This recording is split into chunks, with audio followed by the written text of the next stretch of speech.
Hello, my name is Ted Hawkins and I'm from the Edge Software Consultancy, and today I want to show you how we can use Morphit and BioRails to run a PK assay. So this is BioRails Desktop, which provides integration between the BioRails server and the Office applications and Morphit.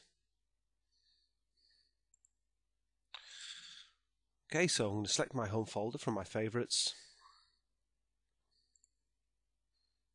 and create a new experiment.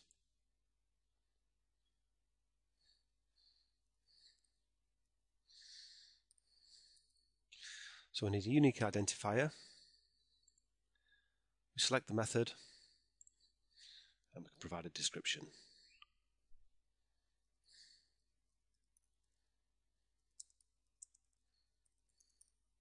And this is for a bioavailability assay.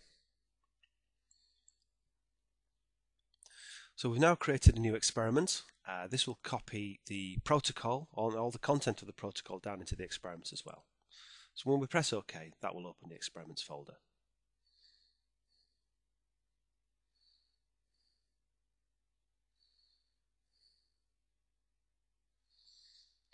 So here's the folder of the experiment, THF001. We can see the contents being copied over.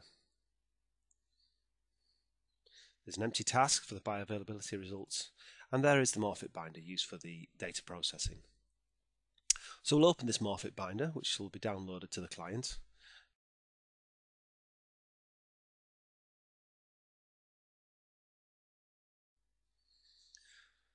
So when the binder opens from the Explorer, it's automatically connected, and there is the first time we run it, there is a double check to ensure that we're mapped correctly to the tasks in BioRails with the pages in Morphit. And the reason for this is that in BioRails it's possible to add more and more tasks, so we do need to do this check.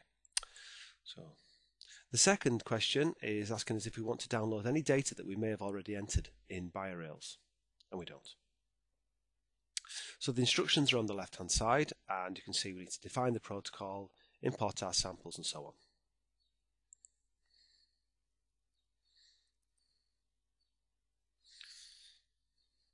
So we select our compound, we can change the species and so on. These are both dictionary fields and they're pointing back into BioRails, so there's no localization of dictionaries. We've got default doses already set for the 2 routes of administration, and we can see a number of time points against which the experiment will run.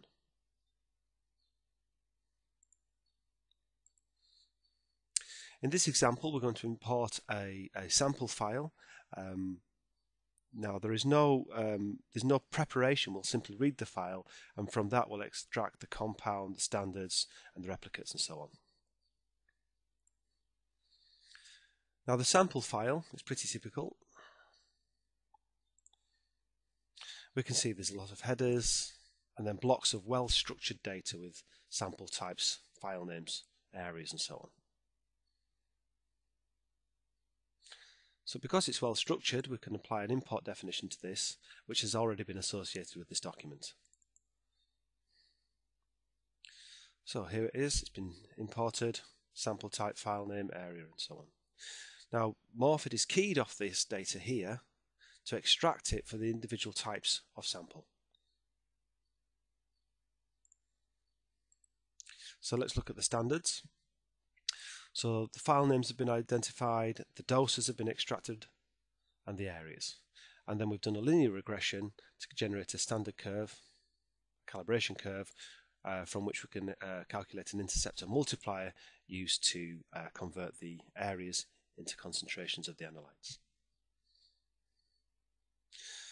We've also extracted the QC data across a variety of concentrations and the blanks.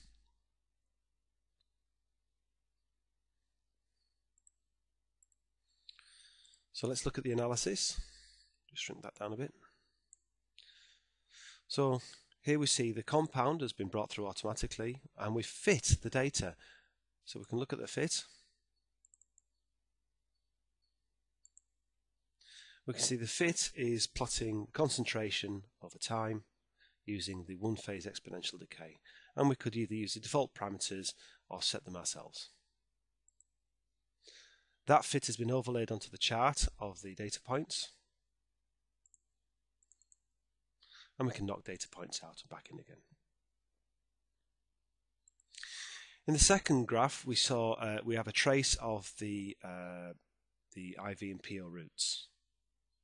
And this is a visualization of the area under the curve calculation, which is used obviously to calculate the bioavailability. So we can add a comment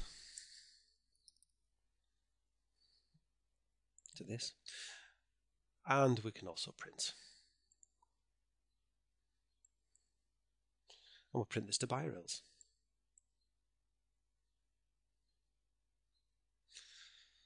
Okay, the final stage is to post the structured data back up into BioRails. By structured data, what we mean is this data can then be queried using SQL.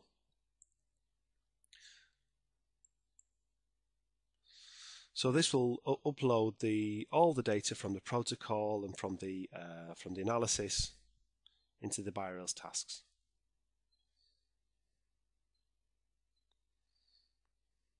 Okay, and once that's completed, we'll post a version of the Morphit binder back into the ELN.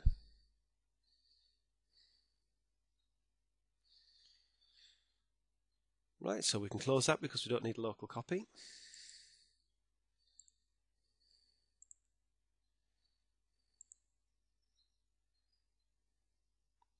Okay, and I've just updated the BioRails Explorer. We can see the printout. So quickly look at the results. That's the results gone back. And we can look at the experiment in BioRails.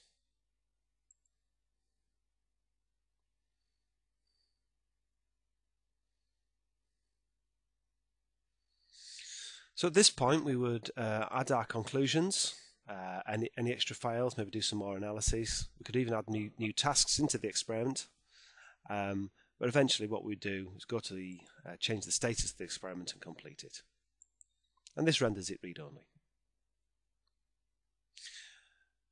We can also publish the experiment, which would make the data available to everybody, and electronically sign it. So that's the experiment complete. Thank you very much for listening, and if you have any more questions, please contact us on the link provided on the last slide.